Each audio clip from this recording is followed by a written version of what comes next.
if I can't get somebody in my neighborhood to get on the phone with me, man, am I going to have a much harder time to get someone across the country.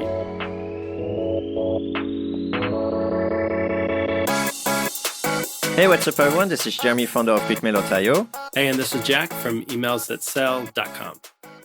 Put on your sales hat for a moment. How would you sell a service in a highly competitive market to small business owners that constantly get bombarded by marketers if you could use nothing but cold email? Today, we'll explore this question in a long cast full of strategies that will help you break through tough markets and pick up new clients, even if you're just starting out. Listen for Jeremy's advice on how to mine a local business owner for sales tips and a few unconventional CTAs you can use to get replies this week. Enjoy. Today, we're going to talk about something that hurts. Something that hurts. Yep. I think you're talking about the dentist office. Yes, the dentist, the 10K dentist. Yeah. This is a growth chat today. So tell us about the growth chat challenge today. Okay, so here's what's going on. I've managed to get my hands on a list of 10,000 dentists. Okay. Fresh dentists. Yeah. Well, hopefully fresh. It's a list purchase after all. But the growth chat is, now what? How do I, let's say, sell SEO services to these dentists that are on my list that I just obtained?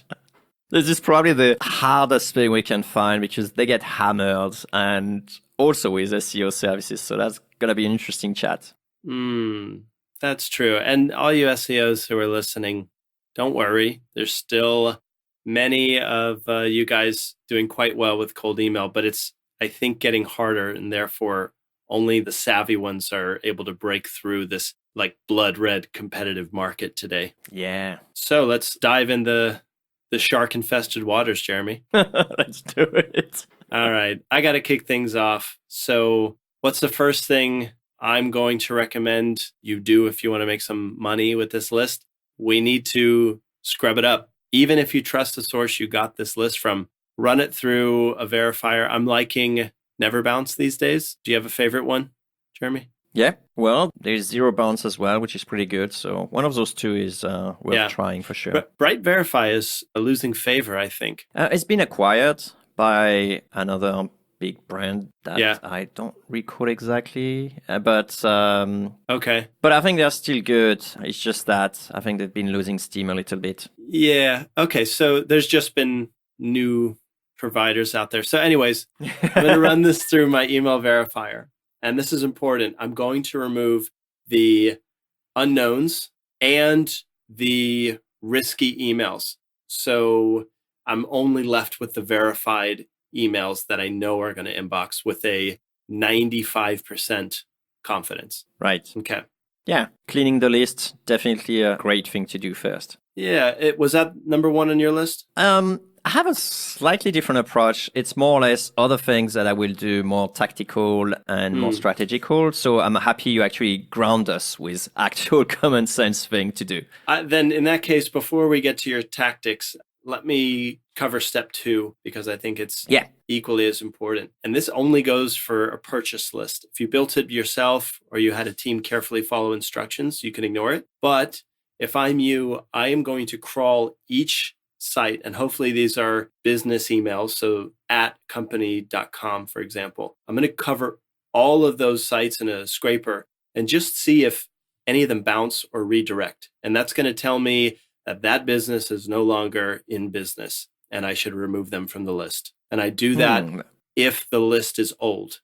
You know, age is such a big factor when you purchase emails. This is sort of a really quick way to hopefully remove most of the bad eggs. So if I hear you right, the first thing is to check the email is correct, and the second thing is to check the actual company is correct as well, or the domain is still valid. Yeah, it's only important. I mean, we're talking about 10,000 dentists on this list. That's a lot. There could be 200 of them that recently retired, and potentially they didn't renew their domain. They're done with the business. I just want to take, 10 minutes, build a scraper that'll just remove the obvious bad ones for me. Makes sense. Okay, Jeremy. So now that we've covered the kind of obvious technical, let's get the list not terrible. What's top on your list for actual tactics? Okay, so the first thing I will do is to check if my current dentist is on that list. And then the second thing is whether it's on the list or not, I will definitely go and have a chat with my dentist first. And I will try to hear his problematic. And so just to give me some idea of some angle on how I could phrase the actual text of the email, going and trying to offer pitching in one angle versus another one. And tell you what exactly is, I had actually a bad experience trying to contact doctors. It was a very long time ago. And I was actually just saying like, hey, do you want like more customers? Or, I can help you doing that and that. And they give me back so much shit for actually saying customers instead of client. Oh, God. Yeah. There's those sort of things. So basically, go and have a chat with your current dentist. Obviously not when you have the mouth open and he's operating on you, but yeah. Otherwise it'll be a very difficult one to have. But go and chat with him in order to get the jargon and also understand a bit better his problematic to get a better pitch and better angle for your cold email. So I think this is a great piece of advice. I'm afraid a lot of the listeners won't actually take this advice because it's hard to get out of the building, so to speak. It's very natural to just stay behind the keyboard and try things. But to make it a little bit easier, can you give us one question that everyone should ask their particular service provider to gather some insight to learn the jargon? So that comes back to actually my strategy and avenues on how to actually tackle this challenge. So I'm not sure if you want to do it right now or not, but that's exactly tied up to that. Oh, we actually have a podcast that covers your approach for finding problems and actually solutions that you can back up with a product. Maybe we can just mention that episode and we can carry on. Yeah, that's right. I think it's episode 73 and 74, how to launch your startup with cold email. Super. So if you're interested into that, I think that's definitely two episodes that you may enjoy. Okay. But hopefully you're going to get some bit of advice that sounds like, oh yeah, I get those kind of emails all the time. I wish they would just, or it would be nice, or it would be actually helpful if somebody just, right? Actually, a great question would be to ask them, what email did you reply recently that came from someone you didn't know? Yeah. Right. And why? And why, of course. Yeah. Super. And if he can forward it to you. Even better. Yeah, they probably will. I mean, the reality is if it's a dentist, they're probably getting contacted quite frequently. So that's going to be my reasoning for this approach that I'm about to lay out there. Just knowing that it's so competitive, we've got to do a real good job. And for those who are too shy to go and talk, just make it very casual and say to your dentist, just, at your next cleaning, just go there and just ask, casually. It's like, hey, by the way, I'm trying to sell a solution to the dentist, not trying to sell you anything, but I just wanted to ask you like one or two questions, like, did you actually, and then perfect go into that small question. Do you actually use any social media or do you actually use anything to find new clients? Just don't say customers, and then I think you'll be fine. Fair enough. I think that's a good point where you mentioned disarm them by saying you're not here to sell them anything, just trying to find out, have you ever? And then that's right. That's a pretty critical sentence or two to mention. All right. So I've got a couple of things on my to-do list. Sorry. I'm just imagining the person taking our advice really at heart and cleaning his teeth every day, going to a different dentist. Some people, if they're needed bad enough, they'll have clean chompers. Okay. So I'm not quite ready to do outreach yet. What I need to do is take this list that's still probably, I don't know, call it 7,000 emails. I need to trim that down significantly. Why? Because I don't want to give everyone on that list the same amount of attention, the same amount of research, the same amount of my time. I got to do some kind of a qualifying or scoring and maybe some segmenting with this list of, let's say, 7,000 dentists. So here's what I'm thinking. If I'm selling SEO services, I need to know that the ideal prospect has to have a budget for my service. SEO isn't cheap. And because of that, that's a great filter to eliminate, let's say, half of the people on my list. That's a good start. So how am I going to ID the dentists that are most likely to have a budget? Okay, I can do two things. I can look for dentists that are currently paying for ads, and that's going to narrow the list down quite a bit. So paying for ads is nice because they know they need to be spending money on digital marketing. So you can use a service like spyfood.com in order to see who's buying Google ads for a particular keyword. So that's actually a pretty good place to start. But I would take it a step further and say, buying ads, or they happen to occupy very expensive real estate, so that we know that monthly rent payment is so much, there's a very good chance they've got deep pockets and the ability to afford SEO services. No, that's great. That's one of the things I had as well in terms also of managing their campaign. Do they spend time, managing their campaign? Do they have someone managing the campaigns for them? That means they will be interested in, getting new leads through internet. And I think that's a key point, of course, good indicator. And there's one other thing, and this is kind of taking a tangent into more sales speak, but I think it's much easier to sell to people that already believe they need to do or own what you're providing than it would be to find someone who's just way behind and try and bring them up to speed. I mean, it makes sense on some level to say, hey, dentist, you're not ranking for any keywords. You don't even have a website. Let me get you started. But in my opinion, what a hard sell that will be. Yeah, that's right. You've got to get them on board with the digital thing, and you've got to get them on board with paying money. And instead, I'm just going to go after the people who are paying for ads and probably have a decent website. Like if your website is from 2005, good luck getting them to not only update, but it's such a leap. You know what I mean? I do. At the same time, you could see that as a tripwire. So you actually give them like a sort of ebook. You actually don't sell them the SEO services in this case. Like, hey, it seems like you could benefit from that. And then you give them that sort of ebook. And, either they come back to you and saying like, actually, that's quite interesting. I'd like to explore that more. And then you can, go ahead and then talk about your services. Yeah. Or you can just make the ebook actually a payable sort of ebook, like something they have to pay a little extra and then they get that book. Yeah. Okay. So is that one of your potential avenues? That is an avenue for people that you consider they won't be able to afford your services. So that could be like a second category list, like people that, are too far off. Like you said, their website is like, they don't see the value in internet. So instead of just, trying to sell them the value on internet, it could be like, hey, let me just open your eyes on what the possibilities are here and what we could do. And then you actually just mention all the things into the PDF. And then I would say that a good percentage will actually, if your PDF is pretty good, then they will actually say like, hey, do you actually do that for me? Yeah. Because that's not my role, or that's not my job. I don't quite understand, but I would like to benefit from those benefits. So if your document is focused on benefits versus actually, what you need to do and stuff like that, I think you will have a better chance. So I'm a big fan of using information or content to get people on board with a service or a product. I know it works, but I'm thinking PDFs, man, that's a little bit harder of a medium in order to get someone who's a stranger to consume. So what I'm going to recommend later is more of like the one-to-one kind of video type content. But yeah, the information to get them excited is still there, still the same. Yeah. I'm thinking like, hey, it seems like you can't really afford my SEO services. Right. We do have a book that helps you, explaining you how Mary, the dentist of, Iowa, figured out how to suddenly turn around his whole business by just having a better presence online. She did XYZ, whatever. And then, if you're interested, let's have a talk, in order to modernize your whole agency. But maybe that's not for you. That's one thing. That's a pitch. That's an idea. Right. That's cool. So that's sort of like a B level bucket. These are people who are just not. Yeah, So absolutely. let's go back. That shouldn't be your bread and butter.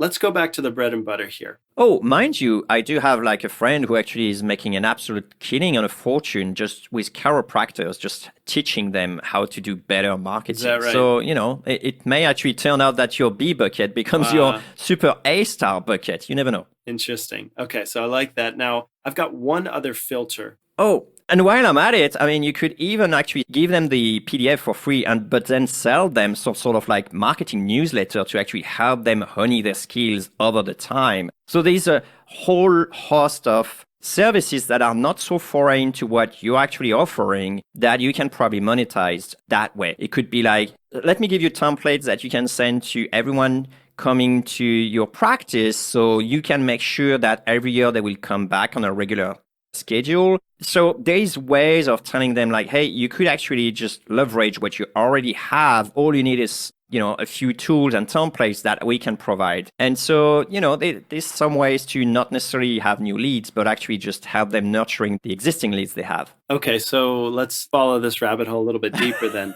It's quite deep already. Right. We're selling SEO, but we can still, like you mentioned, hook them with other things, such as some information on growing a case study, even paying for a newsletter or whatnot. What if we just, for everybody on our list, we gathered the pricing for different dental procedures and said, hey, just FYI, I've got pricing for, the 36 dentists in your zip code or in your city. May be helpful in case you wanted to update your prices based on the market data. Do you want me to send that to you?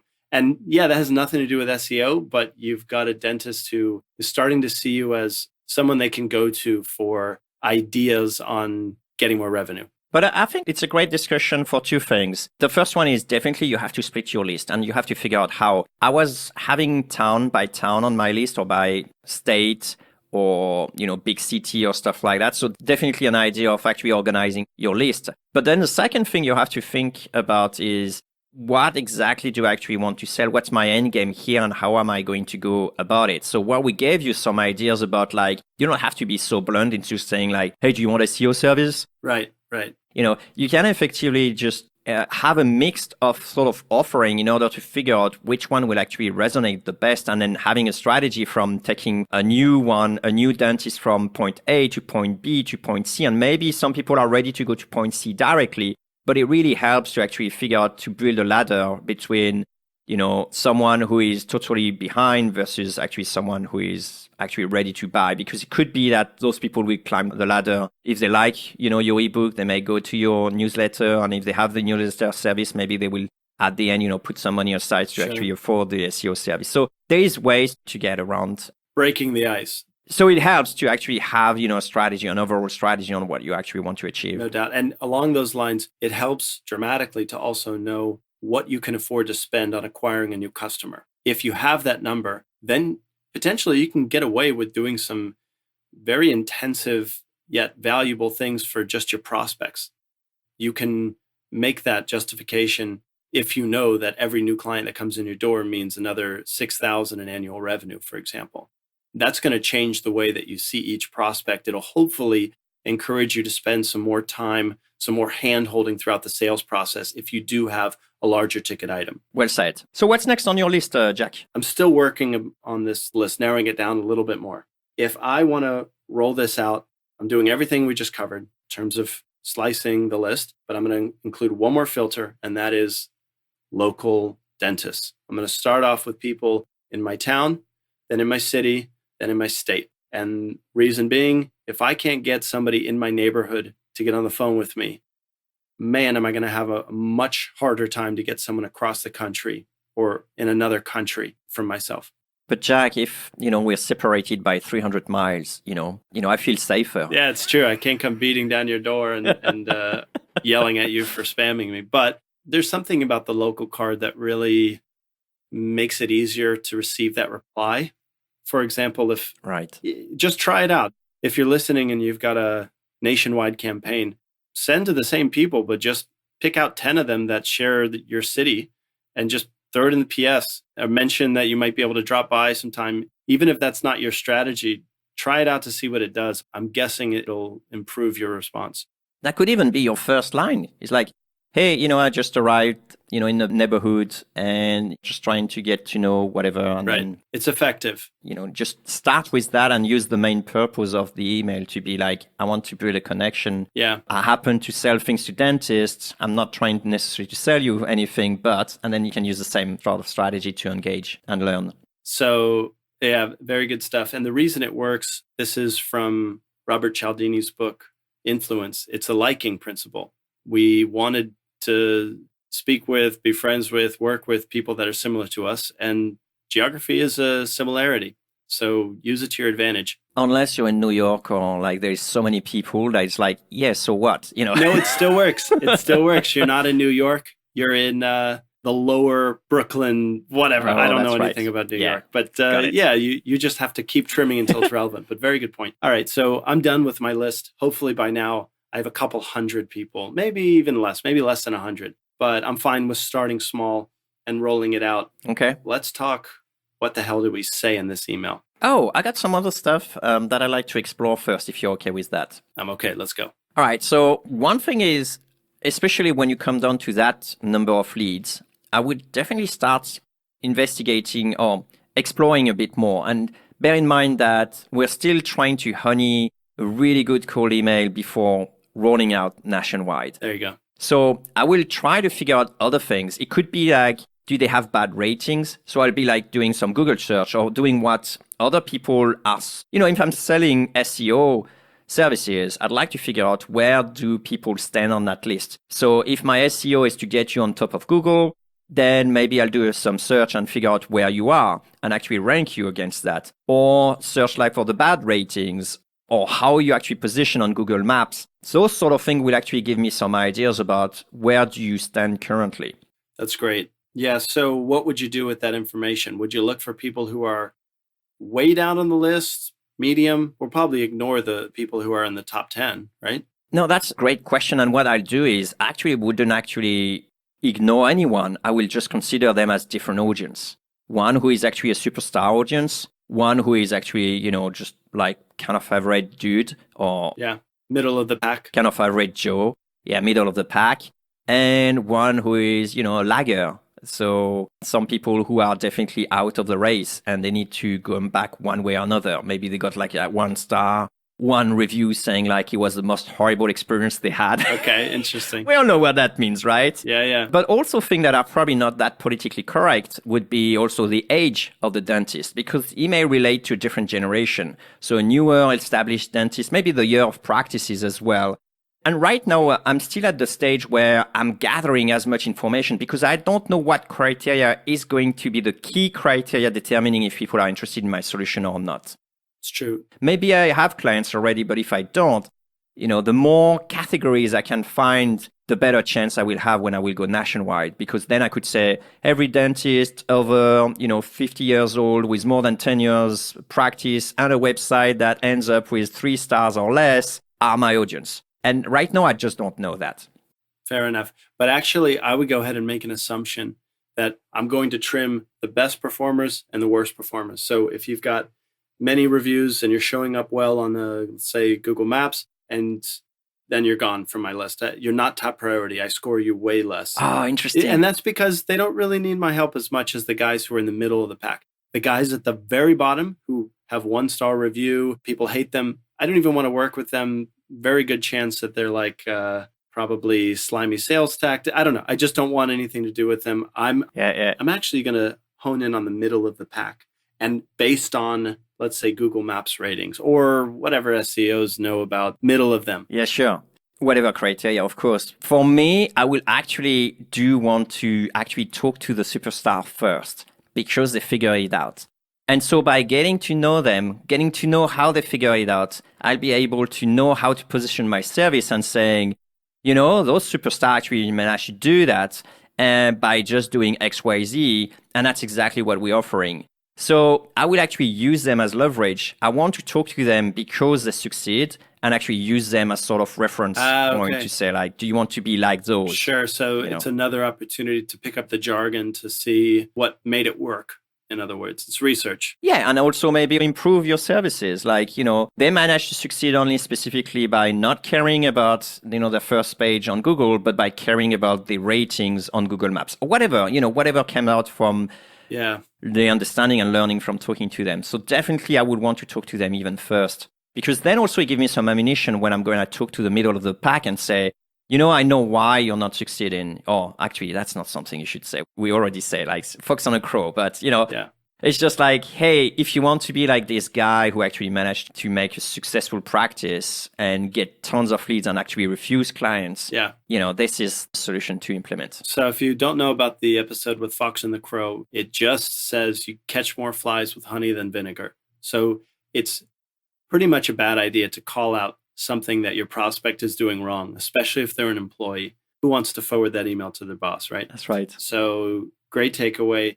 Now let's sort of crystallize this for our listeners. So I really want to just make it really clear what an example of a thoughtful cold email approach to this list would be. Do you want to start? Yeah, why not? So I'm thinking, because this is such a competitive market, SEOs for dentists, holy cow. So I've got to break through a lot of that noise and competition that are constantly asking dentists for money. Instead, I'm just going to give them an email that actually will help them out and hopefully make their day a little bit better. What I'm thinking is find something that explains why they're not ranking on Google Maps, and maybe even include a screenshot that they're on page 3 when I type in dentists and I use their city's geo code or whatever. What I'd want to do is just in that first email, point out a couple of things that they can do just, very, very simply to get them on the first page, or, maybe even something smaller, just a bite-sized improvement they can do. And I would probably go ahead and include a screenshot, potentially train somebody to make videos for my prospects that just they can click play and get the sort of how to right there just by using an embedded YouTube link. And I'm hoping that will be enough to break through the noise. And I can take it a step further by saying, I've got step-by-step instructions that I've already written out for this. Who would you like me to send it to so they can implement this for you?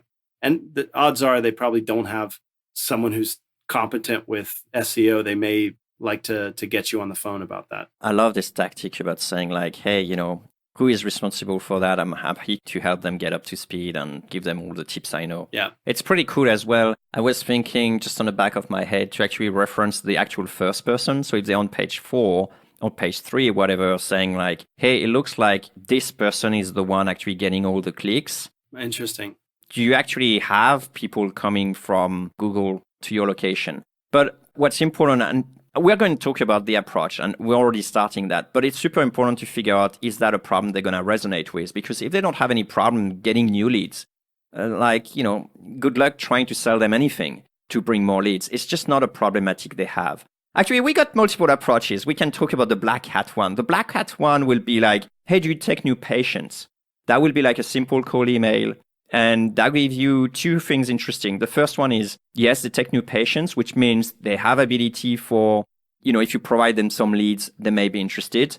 If they say no, sorry, we don't, then good luck trying to sell them more leads. They're not going to be interested. True. The second thing is going to help me determine my market propensity, because basically, if no one replies to this type of email, then, good luck getting them to reply to any type of email, right? If they're not replying to potential clients.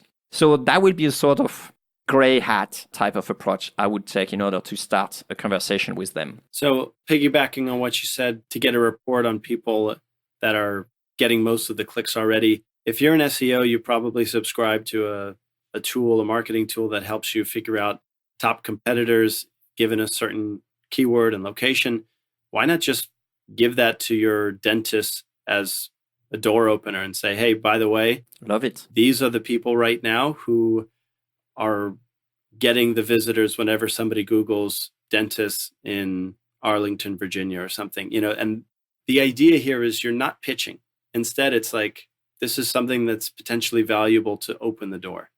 I think that's an important distinction. Yeah, I love that. It could be hey, do you know, Jack, that it seems like Jeremy is getting all the clicks for, dentist in, I don't know, Zurich, whatever. Is that something you're fine with? Or is that something you'd like to improve or not? Interesting. Because either way, it's fine. But if they say no, we don't care, sure, then that's fine. Good luck trying to sell them anything. But if they say maybe, then you could say is that something that you would be interested in improving? If so, happy to give you some tips for free or maybe not, but that's the idea, right? This is coming from helping with nothing expected in exchange. I think you get a greater chance of opening a conversation. I mean, I'm just imagining taking this forward. If you had a tool on your website that was drop in your dentist practice and it'll show you where you are ranking in your city on Google Maps and on the search engine results and on mobile, whatever, just sort of a full breakdown. This is, I think, where we're going with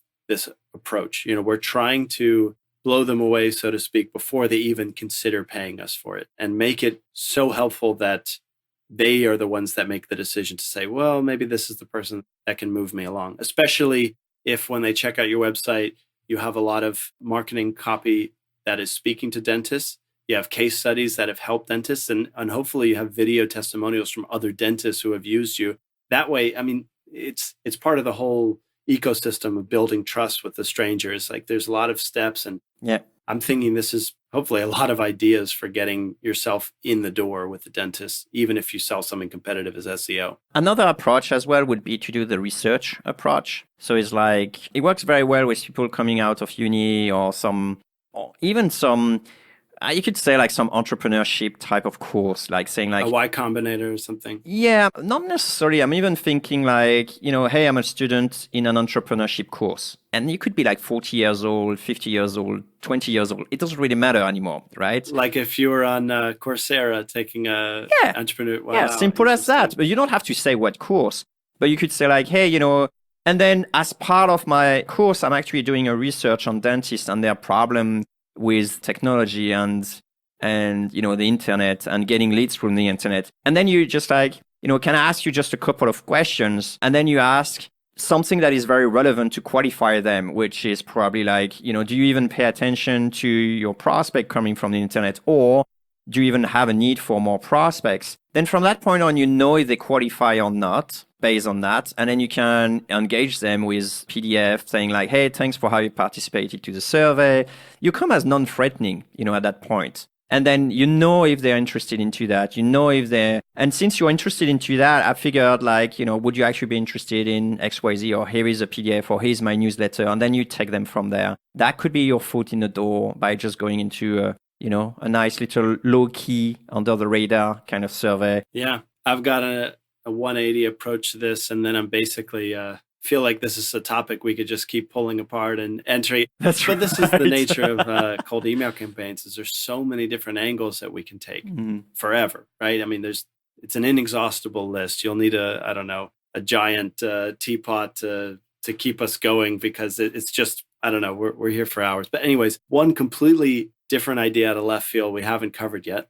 This would be something more aggressive. So what if you had some kind of a Google Maps ranking process that you were really confident in, and dentists who use it just get results? You may try something as, let's say, bold as giving them a month of that service and promising something, by 30 days, this is what's going to happen. And if you're interested, I'm going to do this for you for free. All I ask is you jump on the call with me, and I lay out everything I'm going to do, including pricing for if you decide to continue for month 2. So you know what's sort of coming around the corner. There's no surprises. Bold. And you may have some nibbles, because free SEO work, God, that sounds spammy. But the idea is you allow yourself to prove it before you ask for payment. And I know this is like trial as a service. We've seen this work.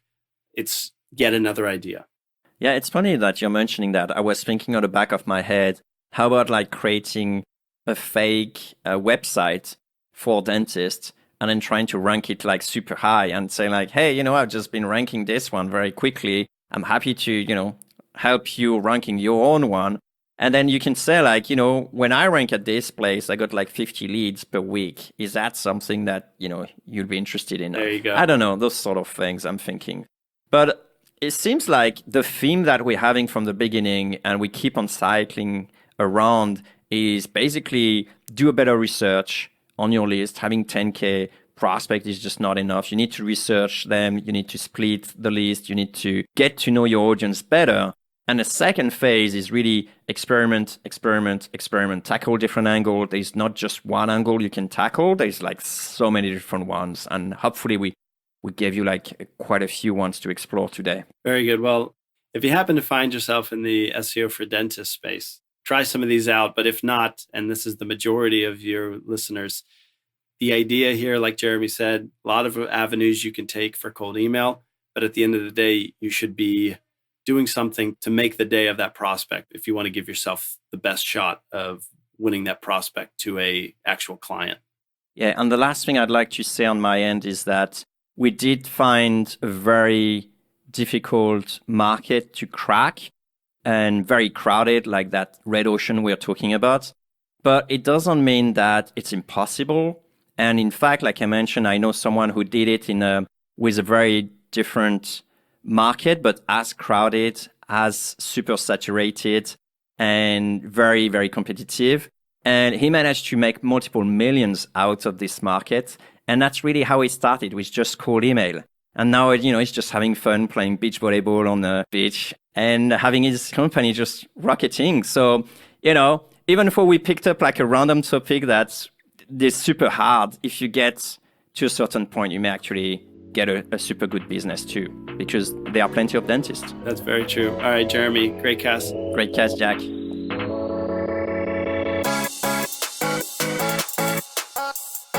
Hey, cold emailer. Yeah, you. If you got some value from this episode, give us a high five by sharing a 2-sentence review on iTunes. Or Stitcher, or TuneIn. That works too. It's a quick way to help other growth-minded folks like us find this podcast, so they can send awesome emails and make everyone's inbox a better place. Thanks.